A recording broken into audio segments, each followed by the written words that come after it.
Ja tsaukuli. Kosi ikkaa eli isikokka.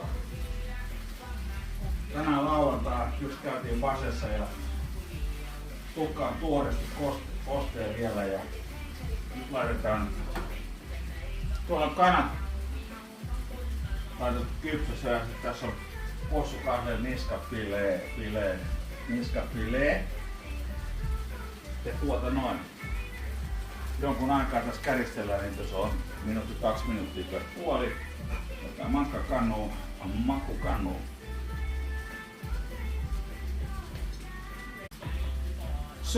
Ja tsaukuli. Kosi ikkaa eli isikokka. Tänään lauantai just käytiin Vasessa ja tukka on tuoresti kosteen vielä ja nyt laitetaan tuolla kanat laitettu kypsässä ja tässä on possukahveen niskafilee ja noin. Jonkun aikaa tässä käristellään, niin tuossa on 2 minuuttia per puoli. Otetaan matkakannua, makukannua.